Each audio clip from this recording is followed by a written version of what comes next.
Bienvenidos al Hotel Jorge Juan con Javier Aznar, un podcast de Vanity Fair y Seagram's.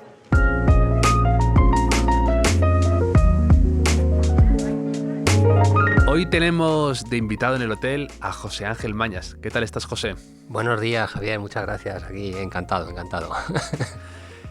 Acabas de publicar un nuevo libro, eres novelista, mucha gente te conoce y acabas de publicar algo que se consideraría como una autobiografía generacional y has sacado una historia del Cronen, porque se cumplen 30 años de tu famoso libro, tu famosa novela, Historias del Cronen, que sí, marcó una generación y todos lo leímos en su época o muchos ahora lo redescubren.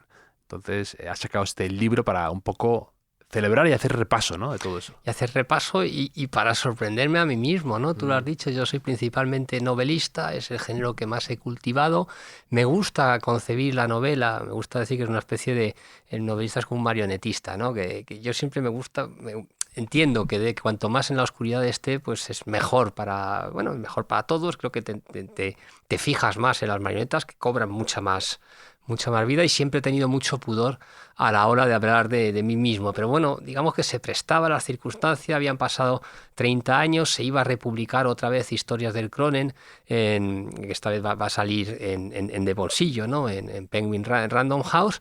Y bueno, esto salió, la verdad es que salió un podcast, ¿no?, que es curioso, que fue estando con Carmen Fernández de Blas en Quiero un libro tuyo, pues empecé a contar anécdotas, y claro, anécdotas que yo pensaba que ella, como es una editora que he coincidido con ella pues en varios momentos de mi vida y en editoriales, en Espasa, luego en La Esfera, en alguna otra, pues yo pensaba que ella conocía estas anécdotas, ¿no? Entonces ella me miraba así abriendo muchos ojos y dice, joder, pues eso es muy interesante, pues qué curioso, no sé qué, y cómo no, dice, ¿cómo no escribes un libro con eso, no? Entonces yo no me daba cuenta de que era material novelable, y bueno, eso me pinchó un poquito, me activó, y bueno, claro, también habiendo escrito tanto, pues a veces yo tengo que sorprenderme a mí mismo, ¿no? Y era como un nuevo registro, y bueno, pues he hecho una cosa que es rara en mí, pues digamos que he proyectado luz de verdad sobre el marionetista, como digo, sobre la persona, y bueno, me ha salido un texto pues bastante, a la gente dice que muy sincero y que es conmovedor y tal. Pero ha sido, desde luego la experiencia ha sido difícil, o sea, porque he tenido en todo momento la sensación como de andar sobre hielo fino, porque claro, hablar de ti mismo no es fácil y es que puedes caer en ridículo en cualquier párrafo. Y bueno, yo creo, visto la reacción las reacciones que me están llegando, creo que es para estar satisfecho y tengo la sensación de haber logrado lo que pretendía. Hombre, escribir una especie de memorias o hacer un poco recordar, al final también es hablar de ti mismo mucho, hablar de gente común, de gente de una época, de gente con la que tuviste que tratar, y siempre pues es lo que dices, andar un poco sobre hielo, pero es muy interesante y permite también recordar una época muy, muy especial, muy bonita, que además creo que tu trayectoria es una de esas cosas, como lo que decía Liam Gallagher, la canción esta, decía que hay cosas que solo se pueden vivir una vez, ¿no? O sea, lo que tú viviste solo se puede vivir una vez, porque es una trayectoria tan particular, tan curiosa, tan fulgurante, con sus idas y venidas. Sí. Entonces eso es muy... Solo se puede vivir esa Sí, además he vivido unas cuantas vidas diferentes yo. Pero sí, lo principal es eso, como dices, el concepto de autobiografía generacional. Es verdad que no quería... Otros peligros era como hablar de ser demasiado narcisista, hablar demasiado de tú. Y bueno, es verdad que estaba buscando en nosotros, ¿no?, aquellas experiencias que, bueno, en la que la gente que ha estado biológicamente cercana a mí pues pudiera sentirse identificado, y esos otros equilibrios que tenía el libro, ¿no? Por una parte, pues reflexiones sobre momentos que he vivido, en concreto los años 90, porque claro, es donde he estado más en el escenario, ha habido más luz proyectada sobre mí, y he estado más cerca de la acción, ¿no?, de la acción cultural de ese momento. reflexiones que además, una parte es eso, creo que se ha reflexionado poco sobre los años 90 y yo, bueno, pues por haberlos vivido en primera persona, como digo, en ese contexto muy determinado, pues tengo bastantes ideas al respecto y por otra parte, ya mi vivencia personal dice, claro, no basta si no hubiese sido un ensayo, ¿no? Mis ideas sobre el periodo, pues también hay una parte pues confesional, pues una serie de vivencias, bueno, pues explico quién es el tipo que está detrás de las novelas, ¿no? Y como dices, sí, claro, tengo una trayectoria muy larga y claro, y arranca pues eso con ese, cuando quedo finalista de ese premio Nadal en los años 94 con Historias del Cronen y que llegó de una manera tremendamente accidentada, entró al mundo editorial, pues bueno, de una manera muy peculiar. Aparte, es verdad que el Cronen, por así decir, es uno de estos libros que marca un momento, una generación, incluso influye mucho en la publicidad de la época, en las películas de la época, en la cultura de la época, y eso a veces tiene mucho de muy bueno y de muy interesante, y luego también tiene un poco de maldición, ¿no? De que se use como etiqueta para juntar a gente, y eso a veces pues es complicado de digerir o de gestionar, siempre ser el del Cronen, ¿no? Sí, bueno, es que fue una novela tú te muy morirás, mítica. y solo quedará el Cronen. Sí, eso me dijo Germán Gullón, sí, la primera vez que comimos. Y Germán Gullón, que ahora sabes, está muy vinculado a la historia de Santander, bueno, es muy galdosiano, que Galdós también está muy vinculado a Santander y es una gran referencia. Bueno, su padre ya era un gran crítico, ¿no? Ricardo Gullón, y él ha sido de los críticos más importantes de su generación, si no el más, con muchísima diferencia. Entonces es verdad que en aquel momento me sorprendió, me impactó mucho y bueno, eso es claro, lo que hablo, cómo he tenido que ir digiriendo eso y que al final es una profecía que se va a cumplir. Pero bueno, claro, el Cronen tiene muchas facetas. Tiene la propia historia, la ficción, lo que conoce la gente, que es eso, es lo que plasma la novela en concreto, y la película a su manera, que es una versión de la historia que hay en la novela. Lo digo porque son diferentes, ¿no? Y luego tiene, claro, la historia detrás del Cronen, ¿no? Que es una historia del Cronen que es el entre bambalinas, cómo llego, o sea, cómo se gesta, cómo se escribe esta novela, ¿no? En qué momento y cómo llega a triunfar. Que las dos cosas son curiosas, ¿no? Que la escritura es en el año 92, hay dos tramos, ¿no? Hay una parte donde yo en 2-3 semanas hago una primera versión, ¿vale? Que claro, yo tengo la sensación de haber escrito la novela, que realmente no es cierto, porque luego me tiro otro año corrigiéndolo, pero sí que es curioso que, claro, según iban pasando cosas, las iba metiendo en la novela. Entonces tiene el haberlo escrito de esa manera tan compulsiva, pues le convierte el texto en una especie de semidiario, ¿no? Entonces se ve, pues eso, que si toca Nirvana, pues se mete dentro, que si está Elton John, que no sé qué, que si pues las cosas que aparecen, esa precisión histórica que tiene, ¿no? Porque el arranque es el 27 de junio de 1992, ¿no? Que acaba de jugar Atleti con el Real Madrid, han metido 2 goles el Atlético, uno Futre, otro Schuster,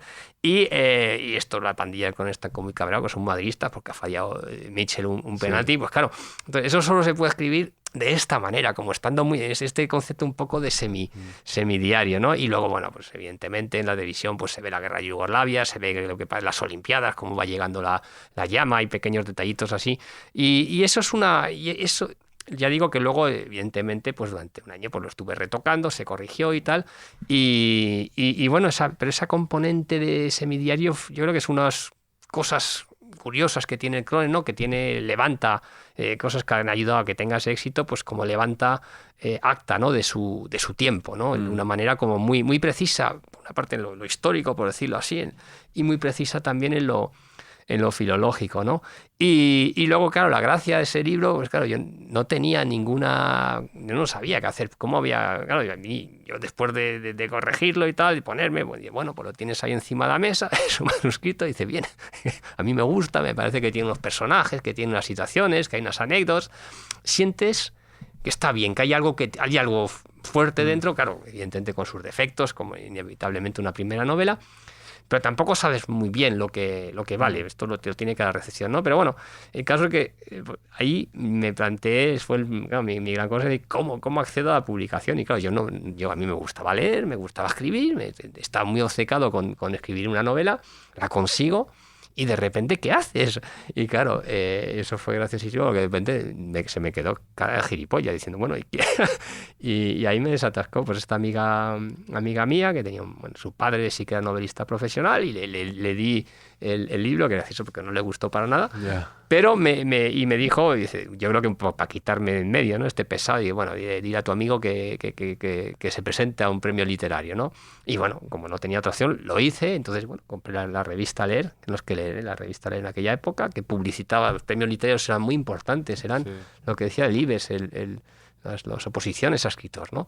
Y bueno, aparecía el Nadal, le dije a mi padre que fuera para allá, mi padre tampoco quería, es una cosa muy curiosa, ¿no? Entonces, bueno, al final, bueno, insistí, le di la data, lo hizo y yo ya me olvidé de aquello y claro, eso que el Nadal es el 6 de enero, me parece ponerse, ¿no? Que tiene la fiesta y tal, y es verdad, a mí esto fue muy gracioso porque el 7 mi padre ahí se levantó, encendió la televisión, ¿no? Y dice, wow, me llama porque estaba en Francia visitando a mi chica, entonces, que es mi mujer. Y me dice, José, digo, ¿qué pasa? Digo, que es que he visto una cosa muy rara en la televisión. Digo, digo, ¿qué? Y dice, nada, pues que dicen que has quedado finalista del premio Nadal, pero a ti no te llama nadie, ¿no? Digo, no, a mí no me llama nadie. Dice, pues debe ser un error. Digo, pues debe ser un error, claro, a ti no te llama nadie, tú estás ahí y tal. Pero no, luego ya me llamó Andreu Teixidor, el editor de Destino, entonces, el dueño, el hijo del Joan Teixidor, el fundador. Y que es el editor de Pla, hemos hablado un poquito de Pla antes de arrancar el programa, y bueno, sí, le comunicó a mi padre que sí, efectivamente, ya había dado su teléfono, que había quedado finalista, le pidió mi teléfono, me llamó y me pidió permiso pues para que me llamase la prensa, y bueno, entonces, bueno, aquello fue de repente, me fui a Barcelona, evidentemente, firmé mi contrato, eso yo estaba, claro, me iban a publicar, ¿no? Y nada, y luego fue increíble, porque en un mes ya había leído, el libro había enganchado de una manera fulminante, había vendido 40.000 ejemplares un mes, que unas cifras que son escandalosas hoy, en aquella época eran muy buenas, pero quizás el mundo era más pequeño, había menos producción, era más factible, por decirlo así. Y luego ya se estrena la película en el 95, la película española más taquillera hasta la fecha, que ya impulsa el fenómeno hasta unos niveles, bueno, un fenómeno sociológico, ¿no? Que trascendió mucho la literatura. Y bueno, pues para mí fue muy traumático, fue una patada hacia arriba muy, muy bestial. Yo no estaba preparado, yo no había hecho la mili, yo estaba, siempre digo, me salté el escalofón. Entro en un mundo con unos códigos que desconozco y cometo un montón de torpezas, ¿no? Un reseñista de época dijo que había entrado como un elefante en una cacharrería. Y creo que es muy plástico, algo así. Y bueno, y en una historia con él pues cuento ese encuentro o ese desencuentro, ¿no? Que al final el éxito tiene mucho de desencuentro y de malentendido, ¿no? Eso me parece que la cita de Cioran, ¿no? El éxito es un gran malentendido. Y me hace gracia, pero tiene mucho sentido. O sea, hay que decir, es verdad que ahí muchas veces no se tiene éxito por las razones que tú piensas, por las razones adecuadas. Y muchas veces el público tampoco entiende quién es la persona detrás de ese éxito, ¿no? Y bueno, y eso a veces, es un poco... Ni tú mismo eres consciente a veces de que estás teniendo éxito. A veces, o sea, como que es un malentendido, me gusta mucho la frase porque a veces ni lo valoras en el momento, ¿no? O te despistas o no ves la dimensión de lo que estás consiguiendo, ¿sabes? Sí, eso por supuesto, sí, desde dentro muchas veces, claro, tú no lo entiendes y tu vida es, tú desayunas, hombre, ahora quizás con las redes, o sea, es más inmediato todo, te levantas y en el móvil pues ves cosas, ¿no? O sea, es como, antes es que para darte cuenta tenías que esperar, claro, la prensa salía a partir de cierta hora, bueno, que si sabías que ibas a salir, a lo mejor ibas a los, ¿te acuerdas? Íbamos a los VIPs justo la noche anterior, ¿no? No recuerdo a qué hora, ya sabíamos que estaba ahí la edición, con lo cual tenías esa relación, claro, era día a día, como ya era, y entonces tenías que esperar y no era tan inmediato todo, ¿no? Los efectos... Pero bueno, sí, no lo tuvo, claro. Yo empecé a sufrir, pues yo recuerdo que a lo mejor parabas en la Castellana un coche y otro coche se paraba al lado y dice, Mañas, ¿qué pasa? ¿Dónde está el escarabajo? ¿Qué haces? ¿Dónde vas? Vente. Claro, a ti te cohibía, ¿no? Estabas en un bar, la gente te empezaba a mirar y se te acercaban. Entonces, claro, todo eso, cuando no estás preparado, y yo era muy joven, pues te provoca tensiones, inseguridades. Y bueno, y al final no aguanté, o sea, al cabo de 2 años, no creo que me quedé, me tuve que ir unos años a Francia, ¿no? Porque necesitaba, bueno, cerrar las puertas y un poco y construirme, ¿no? Porque claro, no estaba construido. Es curioso, ¿eh? A veces eso de tienes un éxito tremendo y te necesitas irte a Francia para tener perspectiva o verlo con distancia. Sí, para madurar, para construirte, para escribir para también, escribir, claro. para escribir, para mejorar, para hacerte, para hacerme escritor, ¿no? Entonces, claro, yo sé que novelista, que a mí es lo que me gusta definirme como novelista, ¿no? Y la novela es un género muy complejo que exige muchas dimensiones, mucha vida, muchas herramientas, mucha formación. Y es difícil escribir una novela. Entonces, bueno, pues yo tuve la suerte, me las dos cosas, de triunfar con la primera novela, que eso es verdad que es un perfil, al final, un tipo de escritor, siempre comparo pues con Carmen Laforet, ¿no? Que triunfó con nada. Luego ella, bueno, en su caso lo que sí que es verdad que ella tuvo un bloqueo psicológico, o sea, ella es un caso casi psiquiátrico, un caso un poco especial, o sea, tenía unas componentes propias diferentes. Y Françoise Sagan quizás es más parecida en cuanto ya no tuvo, o sea, que ella sí que tenía una facilidad absoluta para escribir, escribió tropecientas con una alegría y con mucho éxito y se parece, y al final igual, solo leemos Buenos días, tristeza, ¿no? Entonces, bueno, es un tipo de escritor.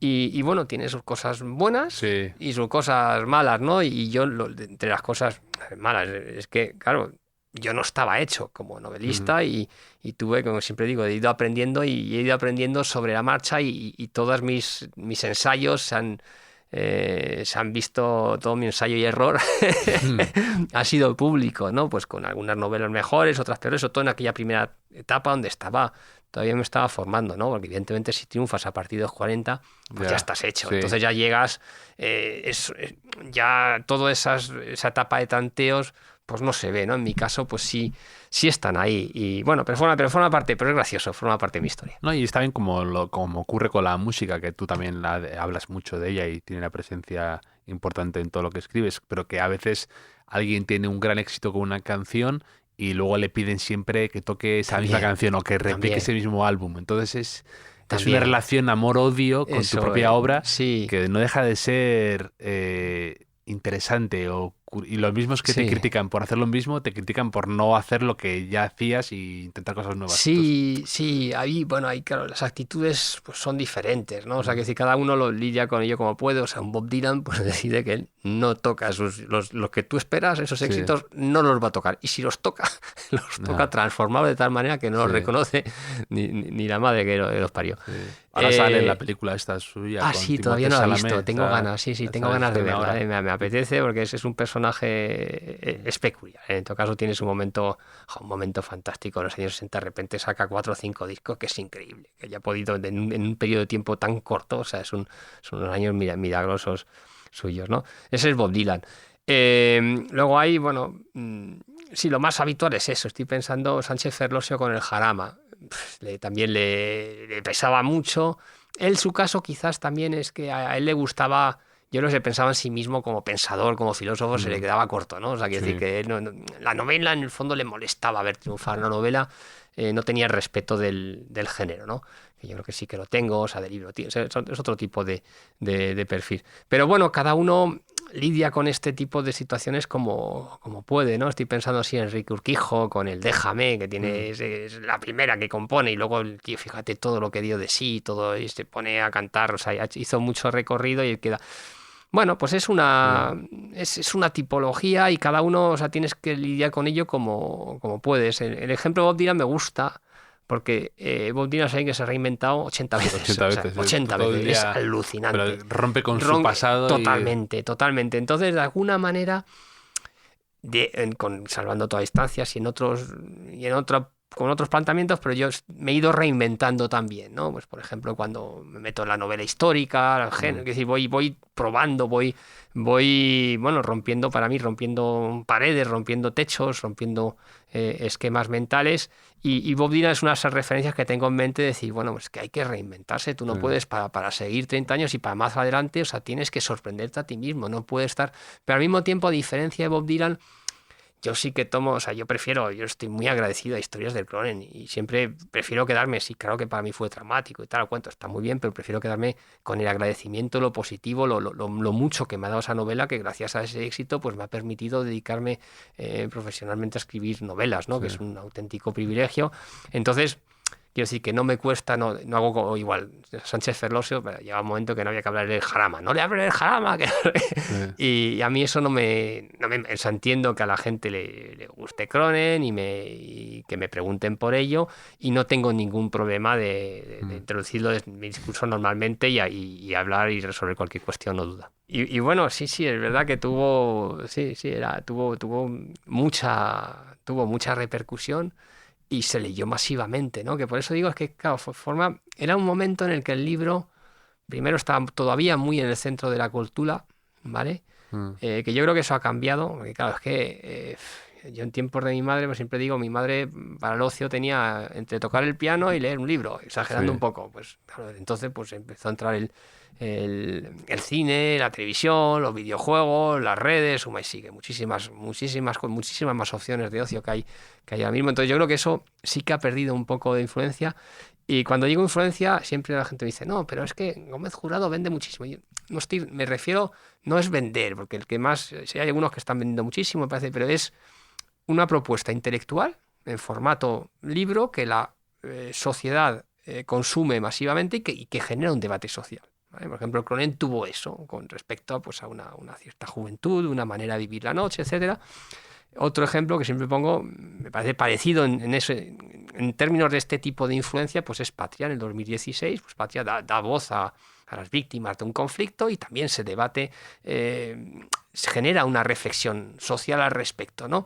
Y entonces tengo la sensación de que esa influencia, ahora las ficciones, pues pasa mucho más. Yo no eso ni siquiera el cine, porque el cine también ha periclitado bastante, ¿no? Pero Querer, por ejemplo. Querer es una ficción pues sobre una mujer casada que no sé qué, que al cabo de unos años, pues muchos años de casada, pues va a denunciar a su marido pues por que es maltrato y violación, las dos cosas, sí. ¿No? Bueno, en fin, entonces, claro, genera ese es el tipo de influencia que a mí me cuesta concebir la cultura desvinculada a la sociedad, ¿no? Creo que si no hay esa recepción, si no hay esa influencia mutua, no... Creo que pierde un poco el sentido, ¿no? Y el problema es que el libro estamos muy acostumbrados a estar en el centro del debate cultural y poco a poco pues va perdiendo esa predominancia, que es una de las cosas, de las circunstancias en las que entramos, que todavía hay alguno, ¿eh? Por ejemplo, en Francia, Holbeck, yo creo que él sí tiene esa influencia, o sea, todavía es capaz de hacer una propuesta intelectual y que eso se reciba y tenga esa reacción, ¿no? Pero cada vez más van siendo menos los escritores que tienen esa capacidad de influencia y con ella la propia literatura. Pero no es algo privativo de la literatura, ¿eh? O sea, he hablado del cine, pero podríamos poner la pintura. O sea, digo que ¿qué pintor tiene ahora influencia? Alguien como lo que pudo tener estética, como Barceló. Pues es que no. Yo ahora mismo, a nivel planetario, es que quitando a Banksy, si me dices Banksy sí, por unas razones, queda por ver si eso es un pintor en los lindes. Ahora, de hecho, han sacado una especie de museo, pero sin la aprobación del propio Banksy, que cobran, entonces es como lo menos Banksy del mundo, teóricamente. Sí. Pero él tiene esa influencia. O sea, él su reflexión, que luego en el fondo es una reflexión, el formato es muy claro, las ideas son muy clásicas, aunque estamos hablando son conceptos los que... Pero bueno, él lo tiene. Dime otro pintor que tenga influencia ahora mismo, un pintor español que tenga influencia ahora mismo. Sí.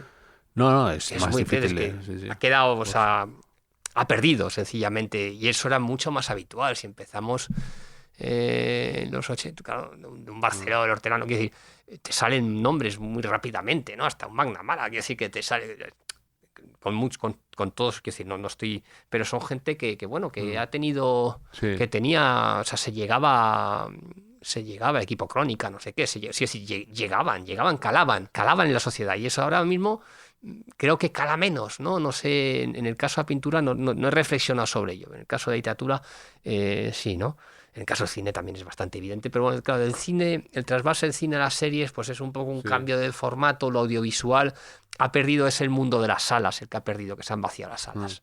Pero los las ficciones audiovisuales siguen siendo ahí, siguen siendo muy potentes. Lo que pasa es que se producen y se consumen de una manera un poquito diferente.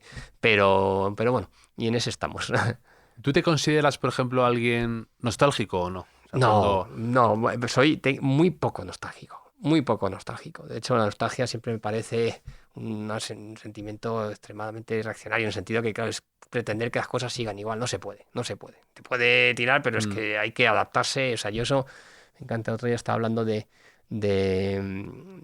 salud mental, ¿no? Y no, un psiquiatra, yo decía, no, porque yo decía, no, a mí me gusta la definición de la OMS de salud mental como la salud física, como decía, mental, el bienestar físico, mental y social. De que las tres cosas están vinculadas, y resaltaba lo social, es muy importante, ¿no?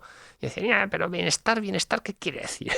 Entonces, claro, él más puñetero, y ya se iba la ICD, ¿no? Que es el International, ¿cómo es? Classification of Diseases, que ellos lo manejan pues como punto de referencia los profesionales de la salud, y dice, no, la salud tiene que ver con la salud mental, tiene que ver con la capacidad de adaptación. Es decir, si tú te adaptas, estás sano. Si tú no te adaptas, estás enfermo, vas a enfermar.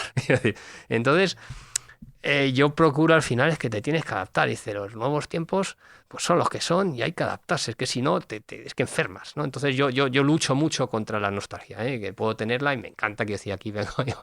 Y bueno, y hay que convivir con ello. Entonces, bueno, pues se puede, la situación es esta, y yo lo que sí que está claro que todo pervive, y mira lo que pasa con el teatro, nada muere, y todo, habrá épocas y todo siempre, y a quien le gusten los libros, pues seguirá, será muy, claro. Es un mundo de minorías, lo que decía Juan Ramón Jiménez, de inmensa minoría, pues seremos. Pero sí que es cierto lo que no se da cuenta la gente de lo mucho que estructura el libro, la literatura, ¿no? Construida, ¿no? O sea, cómo realmente es que te hace más inteligente, pero no es exactamente eso. Pero claro, como la lectoescritura está tan en el centro de nuestras interacciones sociales, pues, joder, una buena capacidad de descifrar y de componer mensajes, aunque ahora viene el ChatGPT y va a empezar a escribir los mails para todos, pero sí que es clave, es crucial, y todos nos damos cuenta. Te llega un mail de alguien y tú es que por ese mail, por 4 frases, ya sabes su nivel cultural, es que lo descifras, y claro, quienes fallan en eso, pues a ver, claro, tenemos todos muchos prejuicios y que es normal, ¿no? Entonces, claro, el descuidar esta parte de la formación, pues realmente no es inteligente. Evidentemente que hay otras, pero la escritura artística, porque claro, la gente dice, es que hoy no leen. Dice, no, los chavales leen, y a lo mejor más que nunca, en el sentido, pues lo que es leer, procesar información, leer artículos, leer, no sé, que están tweets, posts, o sea, todo, hay mucha información, sí. Y yo creo que lo que no son capaces de eso, sí, integran muchísima información, están sobreinformadísimos y tienen toda la información del planeta al alcance de un clic. Entonces, eso pero quizás lo que no son capaces de ver la diferencia es entre un artículo escrito por un tío y Platero y yo, quiero decir, y un poema de Juan Ramón, un texto donde todo está, donde cada palabra pesa, entonces eso es lo que yo creo que ya no entienden la diferencia. O sea, es más por ahí, pero por otra parte sí que procesan un montón de texto, está clarísimo. Arrancas una historia del Cronen con una frase que dices, soy una persona complicada. Sí, bueno, a ver, el arranque, yo no perdono los malos arranques, o sea, uno tiene que atrapar, o sea, yo cuando voy a una librería muchas veces ojeo los libros y veo las primeras frases, tienen que tirar, ¿no? Aquí dice, tengo encima Jay McInerney, Luces de Neón, no sé, pero vamos, imagino que será buena el arranque, ¿no? Y dice, son las 6 de la mañana, saber dónde estás. Sobre el título dice, no eres la clase de tipo que estaría en un lugar como este a estas horas de la madrugada, pero aquí estás, y no puedo decir que el terreno te sea del todo extraño a pesar de que estáis tan borrosos. Estás en una discoteca hablando con una chica que tiene la cabeza rapada. Suma y sigue, ¿no? Muy Cronen. Sí, es muy Cronen, sí, es muy de la época.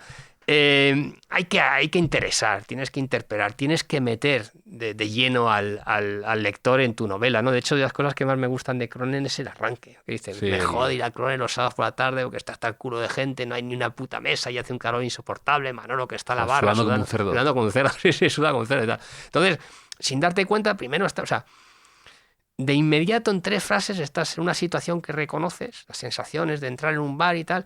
Estás con un tío, dice, me jode, un narrador Sí. que dice que este tío, ¿qué le pasa, ¿no? ¿Por qué está tan negativo hacia...? Entonces eso ya te crea una cierta intriga, ¿no? Que hay... Y bueno, y entra... Yo creo que es una entrada valiente, ¿no? Y que me ha alegrado, porque luego esa valentía, claro, ya la pierdes, la frescura de las primeras novelas, a veces a mí me costó volver a recuperar, decir, esa libertad, ¿no? Siempre digo que es un chaval que entra pegando una patada a la puerta, ¿no? No como no pidiendo permiso. Y bueno, pues entonces, respetando ese primer arranque, pues hay que atrapar al lector, ¿no? Y hay que entrar bien. Y yo creo que sí, se me ocurrió, siendo un libro que es autobiográfico, dice, pues hay que mirarse, ¿no? Dice, soy una persona complicada, por fuera Dios me ha dado carita de niño bueno y una engañosa afabilidad, pero dentro soy un auténtico cabronazo, duro como el pedernal y repleto de un odio que no me escatimo ni a mí mismo. De lo que más odio en el mundo, lo que aborrezco por encima de todo es mi propia persona, o más bien mi personaje. Si no fuera yo el autor cuyo nombre aparece en portada, ese tipo sería lo que más despreciaría, no lo soportaría. ¿Dónde se cree que va con esa pose absurda de escritor de 3 al cuarto? ¿Qué pretende probar con tanto libro que publica? Suma y sigue, ¿no? Entonces, como clac, es mirarse al espejo y es una declaración de intenciones, es decirle al lector, y dice, bueno, ya no estoy en la oscuridad, me voy a mirar y me voy a mirar pues con la misma poca complacencia que puedo demostrar como novelista hacia mis personajes, ¿no? Y bueno, tiene un tono, y dice, bueno, y a ti claro, te está diciendo, ojo, que la persona que está escribiendo esto no es exactamente la misma que está en la portada, ¿no? Que hay, Sí. y entonces te intriga, entiendo yo que debe entre. Dice, bueno, ¿quién es este tipo de verdad, ¿no? Y que es un poco el ejercicio de una historia de Cronen, que ya digo que ha sido peliagudo y puñetero, a veces no ha sido fácil, sobre todo por esa sensación de que cuando hablas de ti mismo es que puedes caer en el ridículo de una manera muy recurrente, ¿no? Entonces, bueno, quería arrancar con ese tono un poco agrio, que luego se deshace, ¿eh? Porque tampoco cuando vas viendo la novela dice, coño, no es tan cabrón como dice. pero bueno, queda bien así de entrada. Aquí en el podcast tenemos una tradición que es el cuestionario Proust para saber un poco más de la personalidad de los invitados. ¿Te parece que te Sí, alguna, claro, José? claro. ¿Cuál dirías que es tu idea de felicidad perfecta? Estar en mi biblioteca rodeado de libros y leyendo un libro.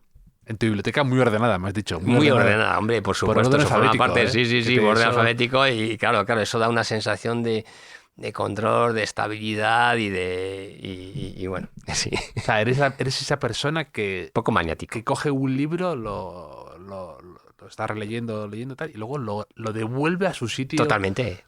Tiene su... Sí, te admiro. Sí. Te admiro. Y procuro que sea una única fila. O sea, quiero decir... porque claro, si tienes ya doble filas ya es mucho más complicado. Salvo si es el mismo autor, entonces a lo mejor y tiene muchos libros, pues a lo mejor trapillo. Hostia, está Word de él, porque claro, esto está lleno de... Son demasiados libros, aquí todo demasiado. Trapillo. Joder, Andrés Trapillo. Sí, vine otro día. Puto... O sea, que decir, Bueno, es que sus Salón de los Pasos Perdidos ya solamente es una obra, claro.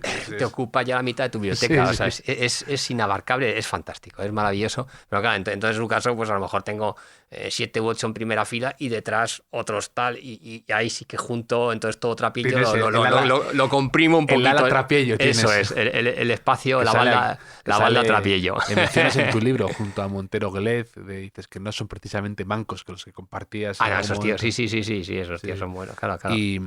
Y sí, pero por ejemplo, ha salido la película, esta hora se ha estrenado la de The Brutalist, Sí. que arranca, la película son 3 horas y pico, y arranca, o el punto de partida es este arquitecto judío que llega a Estados Unidos, y entonces uno de sus primeros encargos que le hacen es hacer una biblioteca. Entonces él hace una biblioteca para un millonario muy adelantada a su época, ¿no?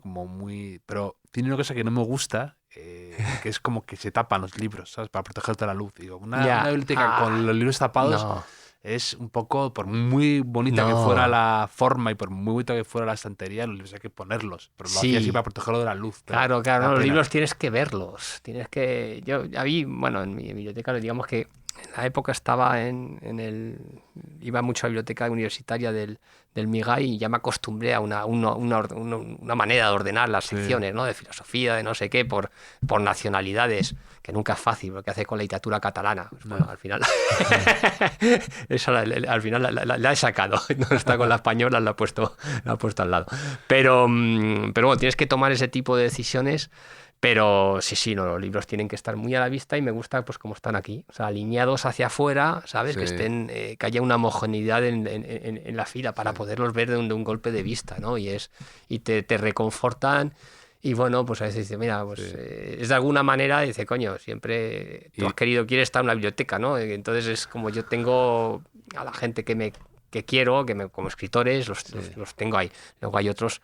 Hay una zona sin orden, que es un poco la zona, eso es el limbo. Es decir, son los que no sabes si van a entrar, no sabes si van a entrar en la biblioteca o no. O sea, hay zonas, hay los que no merecen su Los no convocados. Pero Eso luego también muy de acuerdo, otro día decía, soy una pringada, es una youtuber muy conocida, decía que a ella no le gusta nada las bibliotecas con obstáculos entre ella y el libro, ¿no? Que Sí. estas estanterías llenas de cachivaches y claro, tiene claro. que estar al acceso, claro, accesible. y sin líos y sin cosas decorativas y atrezo ahí, no. Sí, Tiene que no. ser, la biblioteca, que puedas cogerlo fácil y ya está, y sin Sí. líos. ¿Y cuál dirías que es tu mayor miedo? Mi mayor miedo. Joder, perder la cabeza. De hecho, ayer vi The Father, esta película La con Anthony Anthony Hopkins. Oh, es terrorífica, ¿no? Yo creo que aguantaría todo lo demás físicamente, pues dice, bueno, la decadencia física máxima, pues, bueno, la medio, pero la cabeza, perder la cabeza, por Dios. Sí. Es lo que no, entonces... En tu libro, de hecho, también justo hablas de momentos de salud de tu familia Sí, delicados. la locura. Pero lo que dices tú, perder la cabeza es un camino de los regresos. Es lo Efectivamente, duro. efectivamente. Eso sería mi peor pesadilla. Sí, eso sería Sí. mi mayor miedo. ¿Y un rasgo que no te guste de ti mismo? Mi susceptibilidad. Soy tremendamente susceptible, tengo la piel muy fina y eso he perdido muchas relaciones por ello, pero es algo que es difícil, muy difícil de controlar. Me hieren mucho demasiadas cosas, ¿no? Pero bueno, vives con ello y procuras sobrellevarlo. Bueno, tú, eso en el libro también salen algunas relaciones que tenías muy fuertes, unos lazos, y luego se van perdiendo por un mail, por una contestación, por un no sé qué. Y hay mucho de la dificultad a veces también, pues que el hecho de alguien que se dedica a escribir, que es una cosa muy solitaria, luego la vida social o mantener lazos o demás es muy complicado. Es muy complicado y sobre todo encima cuando una parte, porque por eso está bien lo bueno con la histórica, que en general tus protagonistas están todos muertos y nadie... Pero claro, cuando escribes sobre la actualidad, sobre todo lo que te rodea, pues claro, generas, que es normal, resquemores y gente que se ve hacer daño ¿no? sin querer. No, quiero decir, al mismo tiempo, claro, si no podrías escribir si estuvieses pendiente de qué es lo que... Entonces, bueno, procuras...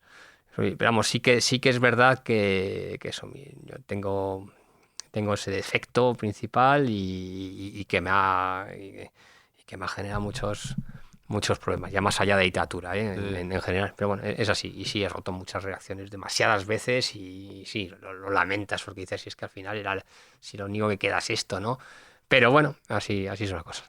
¿Ya recupera alguna de estas? Algunas recuperas, sí, algunas recuperas, y es verdad que pasa el tiempo, ayuda, y luego también con la edad la gente se va haciendo más suave, más civilizada, sabemos tratarnos mejor, ¿no? Entonces yo sí, y con la edad aprecio, sí, a mí me gusta como a todo el mundo, me imagino, pero hay quien, o sea, eso de te insulto y mañana como si nada...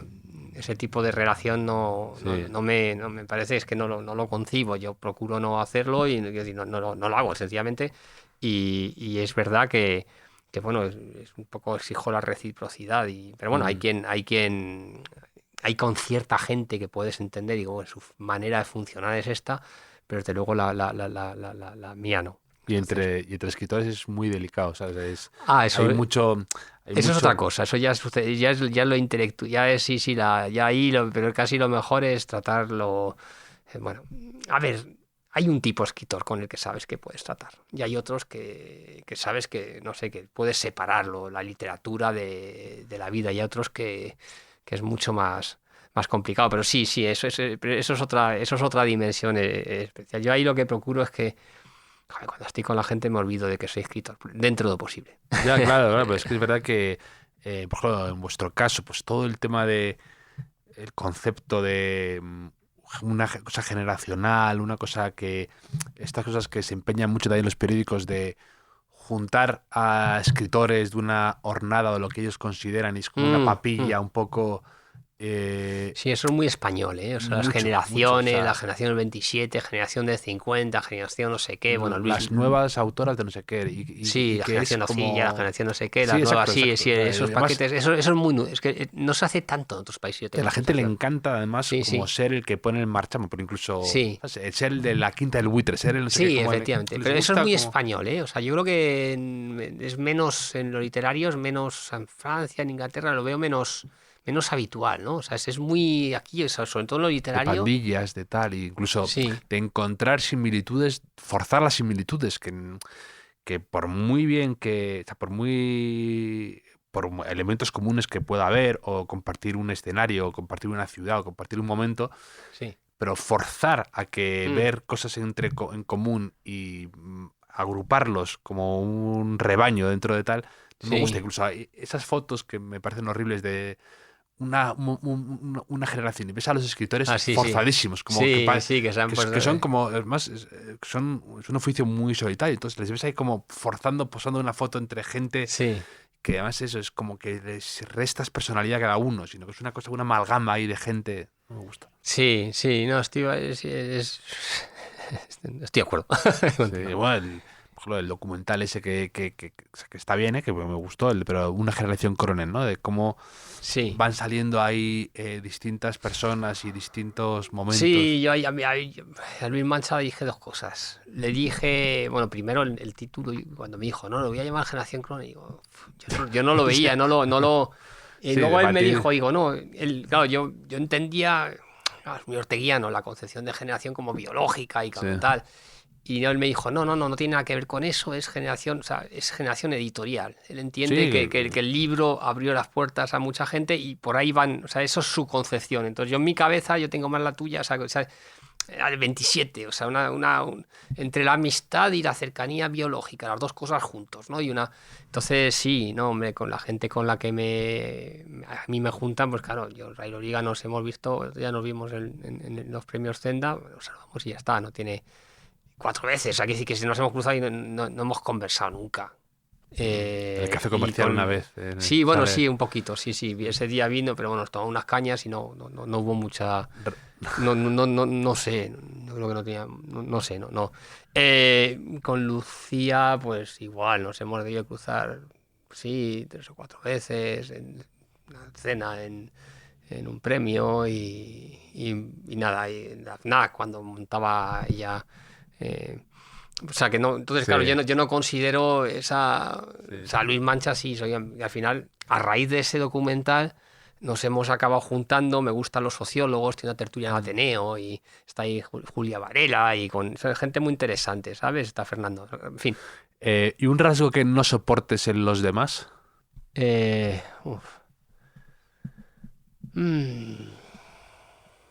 Bueno, pues hombre, claro, la mezquindad, ¿no? Cuando te encuentras con estos gestos pequeños, estos pequeñitos y cosas así miserables, ¿no? Dice, tío, como que son quizás lo único, ¿no? A veces con gente y dices, tía, no hacía falta, o sea, y creo que es que en el fondo la vida no cabe la mezquindad. Si tú no quieres, no cabe, o sea, tú puedes estar en las peores circunstancias y no ser mezquino, ¿no? Entonces, pero bueno, por lo general, a ver, procuro ser benevolente pues conmigo mismo y con los demás. Es decir, procuro siempre excusar todo, ¿no? Lo que digo, es verdad que cuando digo la susceptibilidad, es que la susceptibilidad es que de repente se te activa algo que te ha entrado y que no puedes controlar, es otra cosa, pero hasta que llega ese detalle yo procuro pensar bien y procuro, o sea, unas disciplinas que mantengo en casa con mis hijos, esas pocas cosas, es que no me gusta hablar, es decir, que no haya dobles discursos, ¿no? Y las cosas, no ponemos motes, no ponemos, y las cosas que se dicen en mi casa serían muy parecidas, si hablamos sobre ti, pues cuando tú llegarías, o sea, no habría, hay muy poca diferencia entre lo que se te diría a la cara y lo que se dice en privado. Eso me parece importante, y decir cosas que luego puedas sostener, ¿no? Y que también le digo a nivel, ya sabes, hoy en día los mails, ¿no? Mi hijo cuando escribe, y la niña también, que escribas siempre de tal manera cuando hablas sobre alguien que si esa persona lo leyeras no te avergüences, a que tú sepas. Sí. Entonces, ese tipo de... Eso me parece que forma parte de la construcción social y me parece que es importante, ¿no? Pero sí, puesto sí, esos pequeños, que a veces son tonterías, se dice, pero ¿cómo ha sido?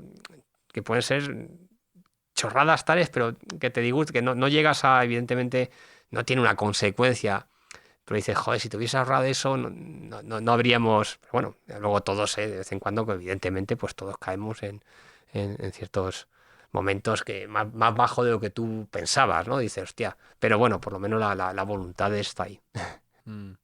¿Un último libro que te haya deslumbrado, que te hayas leído? Deslumbrado. O que que no hayas podido dejarlo. Sí, bueno, a ver, así de no ficción o sea, la de Beber de Pérez Aznar me pareció que estaba muy bien. Siendo un tío que además que no es un escritor profesional, me pareció que estaba muy bien armado. Ay, está Iñaki, se descabre el de Bufones. Iñaki tiene unas cosas, es un tipo Bufones de Iñaki Domínguez. Sí, Bufones de Iñaki Domínguez. Ese me ha gustado y tal. Él es un pensador salvaje. Y aquí este rollo, los macarras suyos, que siempre me hace mucha gracia. Macarras interseculares, ¿no? Que fue... de todos hemos vivido y hemos estado por la noche y hemos danzado y hemos oído anécdotas de estos de tipos como los Miami, de la Panda del Moco, del Francés, etcétera. Y claro, nadie se había ocurrido ir a verlos. Se había ocurrido a verlos, entrevistarlos. Ha hecho libros con eso, ¿no? Y bueno, sí. ¿Qué más? David Llorente acabo de leer. No, como dices, no, tú no eres Sherlock Holmes. Pasa que es un libro muy difícil, muy buena literatura, alta literatura, muy fina, finísima. Pero coño, o sea, creo que desde luego no es para todos los paladares, ¿no? Y bueno, pues así, luego cosas, ahora sí, como mi hijo se ha metido en físico. Tu hijo es físico. Es físico, está en París, está haciendo un máster y claro. Te tienes que poner a leer ahora cosas de física para tío, ponerte al día. Sí. Entonces hay un premio Nobel francés que se llama Alain Suter, me parece, ¿no? Ha sacado un libro de divulgación, claro, tiene que ser divulgación, no podemos, en cuanto arranca con fórmulas, dice ya apaga y vámonos, ¿no? Pero bueno, si Einstein lo hubiera sabido, y entonces habla un poco, él ha plasmado, ya sabes, este debate que hay entre Einstein en la física cuántica, ¿no? Entre Einstein y Bohr, ¿no? Y bueno, Einstein consideraba que la mecánica cuántica era una teoría incompleta, que le hacía falta, y bueno, esto el ejemplo más sencillo es pues cuando tú lanzas una modera, tú la lanzas y eso para ti es azar, que puede salir, pero si tú supieras exactamente la fuerza con la que lo lanza, los componentes, pues entonces ya no sería azaroso, ¿vale? Entonces él entiende que la teoría probabilística dentro de la cuántica pues es incompleta y y que llegaremos y lo mejoremos. Bohr pensaba que no y tal. Entonces, bueno, hubo este tío que se llama Bell, pues que matemáticamente dijo, mira, es que no pueden ser las dos cosas porque parecían que eran como dos aproximaciones, una cosa filosófica y convergía al mismo punto. Y dice, no, es o lo uno o lo otro. Pero luego que las dos teorías no podían existir y luego este francés, que no recuerdo el nombre, Alain, el apellido Suter, bueno, recibió el premio Nobel por montar un experimento donde prueba, siguiendo las premisas de Bell, prueba que Einstein estaba equivocado y que Bohr tenía razón, ¿no? Entonces, bueno, pues por ejemplo, el tipo de cosa que estoy leyendo ahora. y que está muy de moda, va a ser año de física cuántica y que a mí me cuesta horrores entenderlo y lo paso fatal, pero bueno, poco para poder comunicar con mi hijo, pues estoy obligado a leer cosas de esta índole. Y una charla de alguien que te haya impresionado, a lo mejor del círculo literario o no, que haya alguien que haya una presentación o que te haya parecido... Aquí los típicos son Fernando Sabaté y José Antonio Marina, ¿no? Tengo una cierta veneración a los filósofos, esos dos, cuando hablas dices, joder, estos tíos, todo que saben qué formados están, ¿no? Cada uno en su línea. Curioso, porque Marina parecía menos interesante, pero sí que ha sido más construido, articulado, y al final creo que claro, es tan coherente, va dando paso a paso, siempre en la misma dirección. Muy esta defensa suya, ¿no? Muy clásico, muy ilustrado, muy la inteligencia, ¿no? Es verdad que tienes esas definiciones muy sencillitas, ¿no? Ser inteligente es la capacidad de resolver problemas y claro, pues con lo cual puedes hablar de familias inteligentes que tienen mucha capacidad para resolver problemas, de ciudades inteligentes, eso está. Entonces al final no deslumbran mucho cuando lo lees así, pero es muy consistente, ¿no? Y Sabater al revés, tenía cosas mucho más deslumbrantes, pero claro, al final, pues no sé si... Siempre me ha gustado, les he leído, y me gusta, está ahí, pero no sé si al final no se está llevando el gato al agua Marina, ¿no? Era más irracionalista, es decir, eran dos sensibilidades muy, muy opuestas, pero bueno, me gusta que estén los dos. Ellos dos, por ejemplo, cuando los he oído, digo, uy, esto se ha leído mucho. te impresiona y te agrada y quizás, no sé, quizás también por esa, claro, yo soy novelista, tiene la impresión de que los filósofos están como en otra, a lo mejor que finalmente comparto un poco el prejuicio de Sánchez Ferlosio, ¿no? Y que sí, que en algún momento sí, quizás tenga algo de pensador frustrado, de nunca pero vamos, algo tengo que me atrae hacia la filosofía, que en el fondo tampoco he leído, sí, es un poco lo que puedes, pero evidentemente no la he estudiado, no estoy formado como ellos. ¿Y un lugar en el que te guste escribir especialmente? Nada, mi guardilla está muy bien ordenada, como digo, estoy rodeado de libros, pero bien ordenados, son los que me gustan, los más cercanos. Tengo muy cerquita la zona de pensamiento, luego esta zona de los americanos, anglosajones, los franceses, curioso, los españoles los tengo abajo, tengo más una zona noble, curiosamente, pero al mismo tiempo no los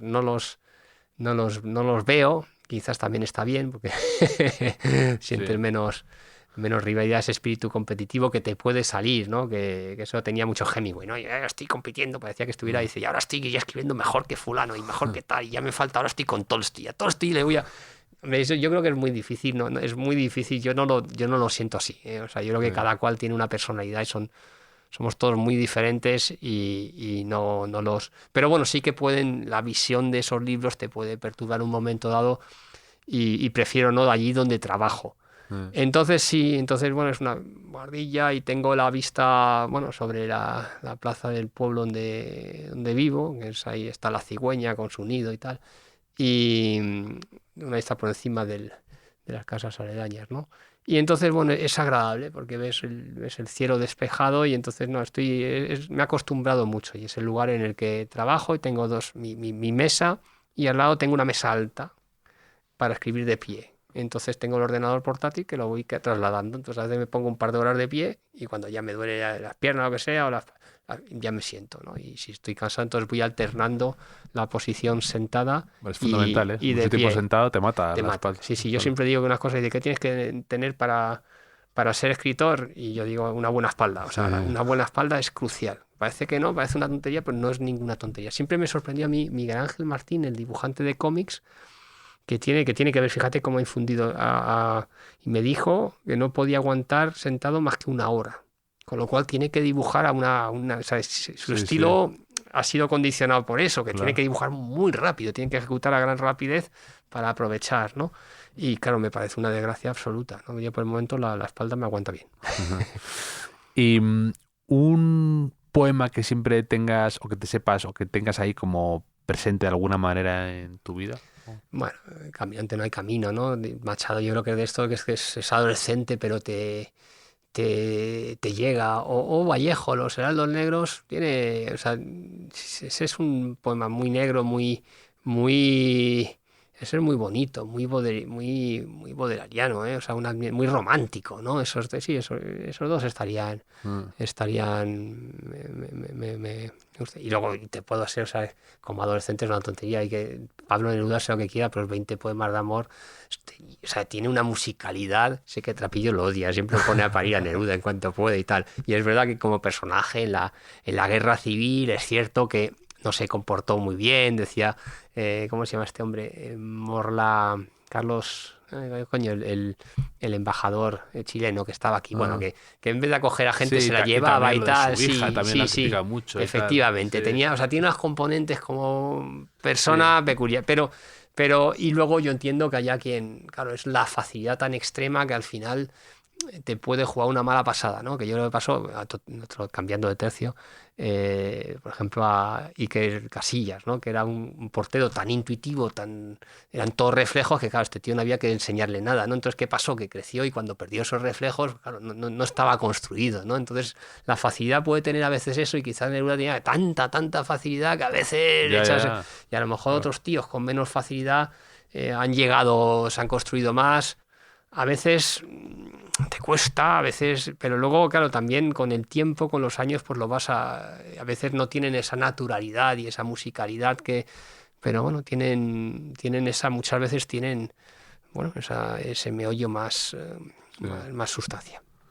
¿Alguna vez te he leído decir o te he escuchado que en los 90 lo ves como una fiesta que degenera? Sí, para mí con respecto a los 80, sí, los 80 arranca la fiesta.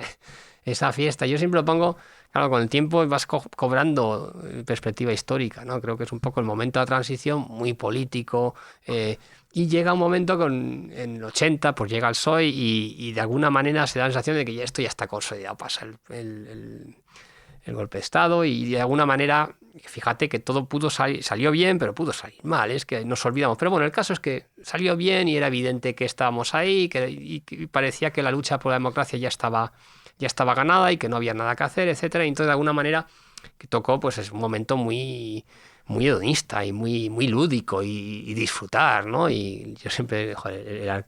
¿Cómo se llama este hombre? Tierno Galván. Tierno Galván, ¿no? Cuando dice al loro, y el que no esté colocado, que se coloque. Pero bueno, y decir, ¿dónde se ha visto eso? Eso solo puedes decir en Madrid. ¿Qué otro alcalde del planeta ha llegado a decir una barbaridad semejante? Una cosa tan extraordinaria en el fondo y muy divertido, ¿no? Ocuparla. Entonces, bueno, un tipo muy peculiar, y muy francamente, Tierno Galván, hostia, tenía cabeza y era un buen político. Y nada, y entonces, claro, de alguna manera, pues ese periodo, entre los 80 y los 90, yo creo que luego para mí se cierra cuando llega el 15M, ¿no? Que vuelve un poco otra vez la política, está en el centro de la sensibilidad juvenil y la propia sociedad. Y bueno, y este intervalo, pues la gente estaba, bueno, es esa fiesta donde la gente, una vez me ha dicho mi hija, dice, ¿qué hacíais? ¿Qué hacíais? Digo, bueno, pues es verdad que el arte, o sea, que es verdad que había mucha creatividad y que se dirigía, será un buen momento pues para hacer música, literatura, pintar, etcétera. Y es verdad que son generaciones, son juventudes, ese momento muy, y aparte todo cosas lúdicas de hacer claro, de ir de fiesta necesita energía, también metes una parte de tu energía juvenil en esa faceta de vida, y que tampoco está mal, es el momento de hacerlo, ¿no? Y tú entonces, ahí estuviste ahí, ¿no? También. Sí, claro, no, sí, yo he disfrutado lo suficiente. y nada, entonces, pero sí que veo entre los 80 y los 90 y hay un cambio de sensibilidad, es como los 90 se vuelven más agresivos. Si tú coges la música, tú ves a los Nirvana, ves la música electrónica, ves, realmente incluso los Planet, es decir, es mucho más negativo, más... y en esa época también hubo, y de repente hubo como una especie de, no fascinación, pero también se ve en tu novela, y también había algo como de inclinación hacia una violencia, hacia cosas ahí de... Sí. Como de curiosidad también. De morbo, de tal, el lado oscuro. O sea, tú ves tesis, ves tal. Sí, había temas ahí. Había temas... más siniestros, más oscuros. Sí, no, por eso digo que los 80 eran como más luminosos, ¿no? Y tú ves pues, la diferencia entre las películas de Almodóvar, las primeras, y Amenábar, ¿no? O sea, se nota ese Tesis, que ya es otra sensibilidad, ¿no? Y yo creo que se nota bastante, o sea, ese rollo lúdico, luminoso, ochentero, los colores y tal. Es verdad que 80... Tengo tendencia a pensar en la movida, ¿eh? Luego te vas al rock radical vasco, al Bilbao de los años del plomo, es otra historia. Pero bueno, desde Madrid, pensando en esa faceta, yo lo veo así, ¿no? Y los 90 sí que es mucho más, incluso la propia vivencia nocturna, ¿no? Pues te ibas a las discotecas, claro, en los 80 todavía eran 4 o 5 garitos céntricos, ¿no? Que era la Vía Láctea, la Sala Sol, el Rocola, en fin, no sé, eran 4. Y de repente, joder, pues ya tienes que ir, empieza a haber discotecas periféricas, after hours, tienes que ir de un sitio para otro con los coches, o sea, esta cultura nocturna que entra con la música electrónica, ¿no? De ir empalmando un local con otro y tirarse 2 o 3 días. Y a ti también te generó curiosidad ese mundo, ¿no? También como Sí, una época sí, eso en Ciudad Rayada o sea, creo que es más clásica, una noche más clásica, por decirlo, más cercanita a los 80, con ciertas derivadas que tiene, por ejemplo, el M30. A mí me hace gracia porque hubo en la época 2 chicas catalanas que vinieron a Madrid para ver la M30, que pues ahí una novela, pero bueno, luego dice tontería, pero yo estaba en Albuquerque, Nuevo México, y he ido a ver la Ruta 66, y luego dice, coño, pues es una carretera que vas a ver coches y 3 paneles, pero bueno, pero sí que Cronen tenía esa dimensión ya de mucho coches, de una ciudad más amplia, por decirlo así, que quizás novelas ochenteras, y luego especialmente Ciudad Rayada ya fue, o sea, a mí la irrupción de estos chavales metidos en la música electrónica y los DJ era como me parecían marcianos, ¿no? Dice, de repente los beats, los no sé qué, las maneras, o sea, me parecía otro mundo. Yo todavía era bastante rockero y bastante pegado o sea, no había tanta diferencia entre lo mío y el mundo ochentero. En cambio, estos chavales jóvenes a mí sí me parecía, y sí, sobre todo eso, Ciudad Rayada, indagué, o sea, jugaba con esa oposición entre ese mundo y el mundo un pelín más clásico, el mundo más rockero, ¿no? Sí. Y bueno, sí, lo exploré en las novelas y en la realidad, y forma parte, pero bueno, insisto en una agresividad, o sea, fíjate estaba pensando en Bacalao, dice Chimo Bayo, que le cito bastante, es verdad que él siempre dice, no, la ruta del bacalao es como muy lúdica y fue hedonista, todo era guay, buen rollo. Y digo, joder, yo cuando salía, a mí no me parecía eso. A lo mejor por sensibilidad, no lo sé, yo veía cosas de bastante mal rollo. Y agresividad, yo sentía mucha agresividad, y creo que en la música, y de hecho hay una canción que se bailaba bastante en mi época, que era el Be Aggressive de Faith No More, que era eso, sea agresivo, ¿no? Y bueno, no te digo los Chili Peppers pegando brincos, los Beastie Boys, los James Addiction, eran bandas como muy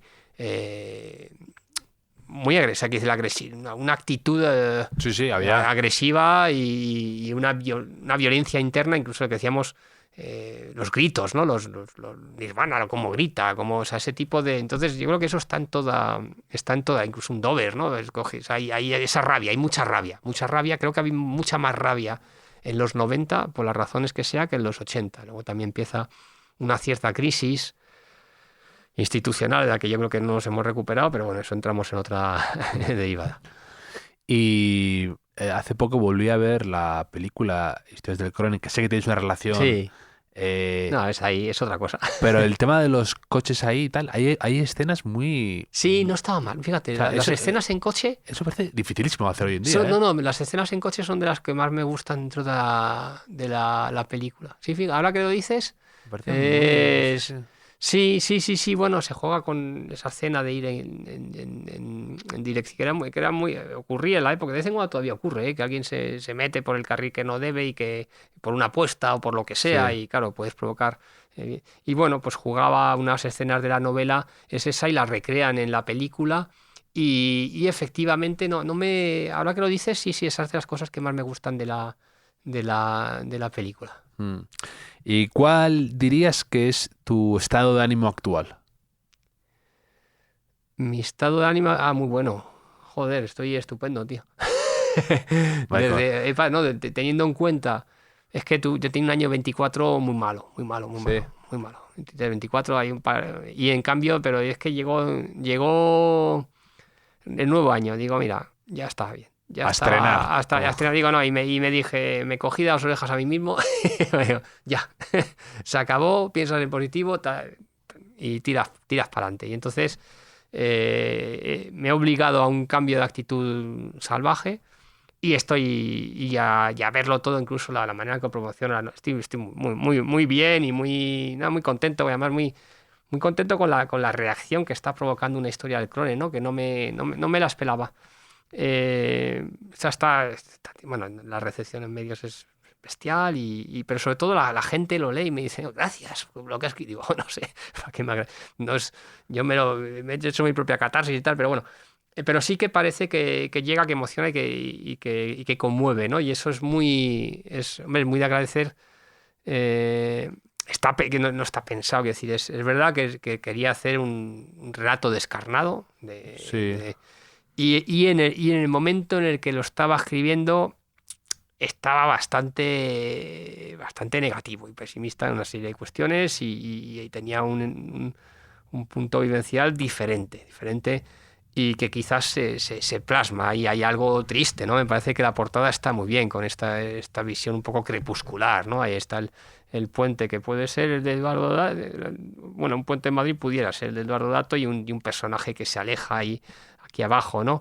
Al final los puentes de una u otra manera están presentes en tu... Sí. Porque el de la película, el del póster, es una escena icónica, no sale en el libro, pero... Sí, no, es verdad. Pero pero al final el Clone... No, lo entiendo, sí. Eso fue un hallazgo de Montserrat Mendariz y es verdad que a mí en la época no entendía muy bien, digo, ¿para qué se colgarán y tal? Pero lo entiendo, claro, como cineasta, necesitaba y es muy potente. Y es verdad que está bien pensado y francamente, sí, me molesta más cómo están vestidos. Joder, Eduardo Noriega. Lo que ha sido Eduardo Noriega, digo, joder, cómo los desastros, fíjate lo que da el tío y cómo... Te duele lo de la ropa, porque también hablas de que la camiseta que lleva Juan Diego Boto, como una raya... Ya, es que me parece... que no te duele, no... Es muy difícil ver en pantalla a los personajes.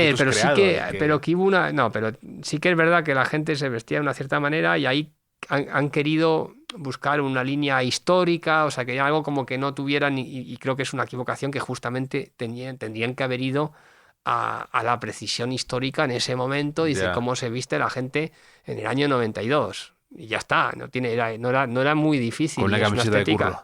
Pues la camiseta que sea y con los mensajes controlados, ¿no? Sí. Igual que la propia banda sonora, hay cosas que están muy bien y cosas que no vienen a cuento. Entonces, claro, bueno, creo que venía... Chup, también fue... el Chup fue, sí. Una... Y yo siempre digo, la voz de Nixon es una preciosidad y la canción está muy bien y francamente es estupenda.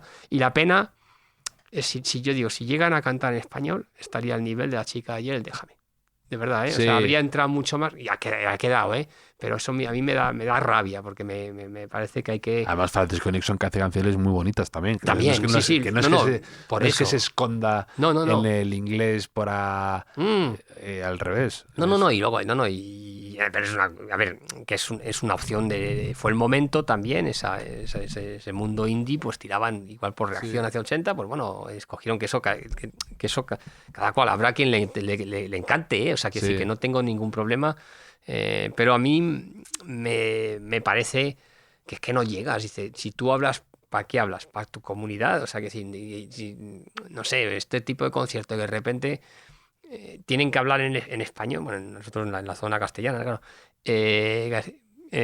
y de repente, claro, para comunicar con su público le hablan en castellano y luego de repente pasan a inglés para cantar. Es decir, hay algo que no tiene, me parece a mí, y que es una pena, y siempre digo, pues es unas razones por las cuales Los Planetas se han convertido en gran grupo de los 90, claro, porque era de los pocos que hablaban cantaban en español y se entendía, que quieras que no, eso ayudó mucho, ¿no? Incluso aunque no se entienda demasiado a veces. Aunque no se entienda demasiado a veces, sí, los dos J, sí. Pero bueno, tenía su... A ver, Evidentemente tenía poca voz, pero tiene su encanto y Bueno, esa me sensación encanta. es como un tío que susurra, entonces te obligaba ahí, o sea, si estabas en los bares y estás ahí como pegando la oreja, así que dice y tal, prestando atención, ¿no? Y bueno, tiene la atmósfera, no, a ver, tiene cosas, hay canciones que son muy emblemáticas y que siguen siendo muy, o sea, cuando suena el segundo premio en cualquier sitio, quieras que no, la gente empieza a tararearla, ¿eh? O sea, se Sí, nota que sí. tiene algo ahí, un arranque me recuerda siempre a The Verve, ¿no? Ese tipo de sinfonía, o sea, un poco de empaque de gran canción, ¿no? Y nada, y tiene unas cuantas. Luego sí que son 2 o 3 discos los primeros, ¿no? Luego, bueno, tiene una deriva, bueno, pues bueno, también Por muy el parecido a la mía, ha flamenco. hecho muchas cosas, o sea, es verdad que han hecho flamenco, han estado por ahí. Yo ahí ya les he seguido menos, ¿eh? Alguna vez he coincidido con ellos, ahí luego cuando llega sí, Islamabad, que se adaptan y funcionan, cogen unos mejores temas de Young Beef esa le ha quedado, esa está muy legal. Pero bueno, es Sí. peculiar. J Pe- tiene su línea y es un tipo Pero lo de Francisco Nixon, el otro día, ayer precisamente, leí una entrevista suya, no me acuerdo en qué medio, que el titular me parecía gracioso, que decía, ahora que ya no salgo por las noches, ya no sé tanto de qué escribir. Pero era como un poco Sí, de... Era entre comedia y lo decía como un tono, lo interpreté así, como un poco comedia y resignación, ¿no? De decir, sí, ahora sí, que ya sí, no sí, salgo sí. por las noches, pues Sí, sí, los sí. temas ya no, Sí, no acuden tanto, ¿no?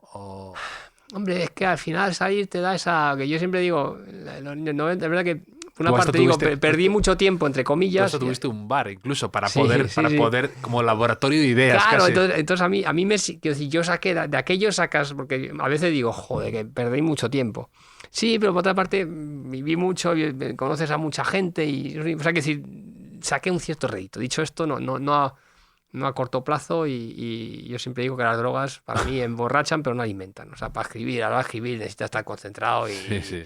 y otra cosa es temas lúdicos, momentos, pero no.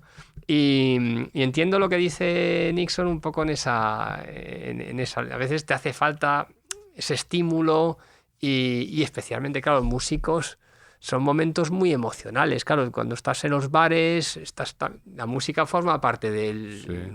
del menú. Es una parte importante, ¿no? del menú de sensaciones.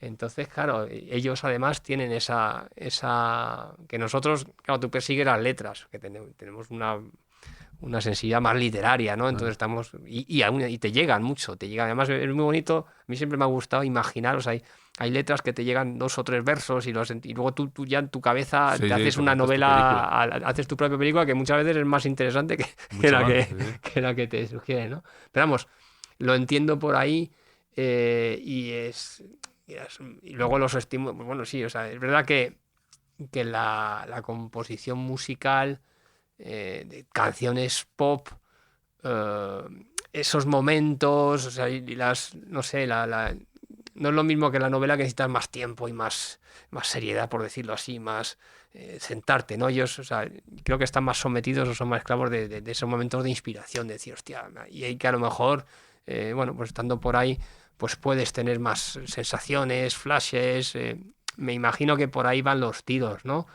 Pero bueno, eso habría que hablar con otros músicos. Hombre, y el caso Sabina también se ve mucho. Cuando escribía desde los bares, las canciones llegaban mucho, ¿no? Y luego se ve las que escribe desde su casa. Se nota que hay otro clima, ¿sabes? Bueno, Pero dirán lo bueno, mismo de Mañas, también, del sí, bueno, el que escribe histórico. mirando Claro, cigüeñas y el que escribe... sí, totalmente. No, totalmente. No, yo ahí lo que sí que he descubierto para mí es la dimensión de la novela histórica, que Claro, me permite, justamente cuando no tienes nada, sí. si de alguna manera lo realista lo vas agotando y lo pones en barbecho, pues puedes tirar de lo histórico, ¿no? Entonces, la manera en la que yo he conseguido eso, pero puedo entender, que hay momentos que dices, joder, es que no tengo nada dentro, sientes que no tienes nada que contar y por ahí se entiende, ¿no? Es un tipo muy peculiar, Nixon, y lo que tiene es una voz muy Sí, bonita, sí. que eso A es... mí la Costa Brava me encantaba. Sí, Me sí, sí, encantaba. sí, francamente. No, Parece- estuvimos en la semana Cronen, hicimos en el Choco, que sale en una historia del Cronen, Sí, y fue un momento, hostia, fue un momento adoro muy las emotivo pijas con de todo el mi mundo. ciudad, ¿no? Sí, sí, sí, Claro, la sí, no, canción y fue un momento, está ahí un vídeo por ahí donde estaba reventado y todo el mundo cantando a capela. Y fue un momento una